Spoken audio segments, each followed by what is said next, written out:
सोचिए अगर आपके शहर की नदी इतनी गंदी हो जाए कि गवर्नमेंट ऑफिसेज बंद हो जाए, लोग बीमार पड़ने लगें और सांसें लेना तक मुश्किल हो जाए। ये सिर्फ एक इमेजिनेशन नहीं है, बल्कि लंदन की एक सच्ची कहानी है, द ग्रेट स्टिंक। आज हम जानेंगे कि लंदन की थेम्स रिवर कैसे दुनिया की सबसे गंदी नदी से आज एक सबसे क्लीन रिवर बन गई है, और क्या इंडिया भी अपनी नदियों को ऐसे ही क्लीन कर सकता है। 1858 का लंदन, गलियां गंदी, नदी सीवेज से भरी हुई और हवा में सिर्फ बदबू ही बदबू। गर्मी के महीने में थेम्स रिवर इतनी ज़्यादा गंदी हो चुकी थी कि पूरा लंदन एक बड़ी सेप्टिक टैंक जैसा लगने लगा था। थेम्स रिवर एक ओपन सीवर बन चुकी थी। बदबू इतनी थी कि लोग अपने घरों से निकल नहीं पाते थे।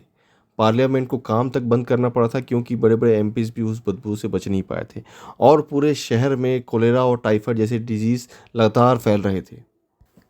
अब बात यह है कि 1858 में आखिर लंदन इतना ज़्यादा पॉल्यूटेड हुआ कैसे, उसकी थेम्स रिवर इतनी ज़्यादा पॉल्यूटेड कैसे हुई। तो रीज़न कुछ और नहीं, जो आज इंडिया में हो रहा है वही उस टाइम लंदन में हो रहा था। कोई प्रॉपर सीवेज सिस्टम नहीं था। लंदन का सीवेज सीधा थेम्स रिवर में ही आकर गिरता था। फैक्ट्रीज का टॉक्सिक वेस्ट भी बिना ट्रीटमेंट की नदियों में छोड़ दिया जाता था। 19वीं सेंचुरी में पॉपुलेशन का एक्सप्लोजन हुआ, जिससे कि अचानक से उस शहर में पॉपुलेशन लोड बढ़ गया और सीवेज सिस्टम पूरी तरह से कोलैप्स हो गया। आज हम इंडिया में यमुना, गंगा, साबरमती रिवर की बात करते हैं, लेकिन एक टाइम पे लंदन भी इन्हीं सब प्रॉब्लम से गुजर रहा था।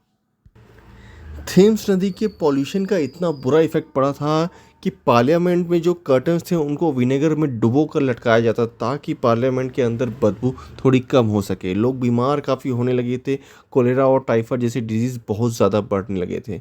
लंदन में एक हेल्थ क्राइसिस खड़ा हो गया था और ब्रिटिश गवर्नमेंट को फाइनली एक स्ट्रिक्ट एक्शन प्लान लाना पड़ा। How London solve this crisis. तो दोस्तों यहाँ पे एंट्री होती है हमारे हीरो की, एक सिविल इंजीनियर सर जोसेफ। तो इंग्लैंड के सिविल इंजीनियर ने अपनी इंजीनियरिंग का बहुत ही बेहतरीन उपयोग किया और उन्होंने एक मैसिव अंडरग्राउंड सीवेज सिस्टम का डिज़ाइन किया। मॉडर्न इंजीनियरिंग का यूज़ किया गया, जिसमें कि सीवेज सिस्टम को दो अलग अलग पाइप में डिस्ट्रीब्यूट किया गया। घरों से निकलने वाले वेस्ट वाटर की दो कैटेगरी की गई। जो नहाने वाला और वॉश बेसिन का पानी है उसे वेस्ट वाटर कैटेगरी में रखा गया, और जो सेप्टिक और डब्ल्यूसी का वाटर था उसे सीवेज वाटर कैटेगरी में रखा गया। और जो सीवेज वाटर है उसको डायरेक्ट डिस्पोज करने के बजाय उनको कलेक्ट करके सीवेज ट्रीटमेंट प्लांट्स बनाए गए।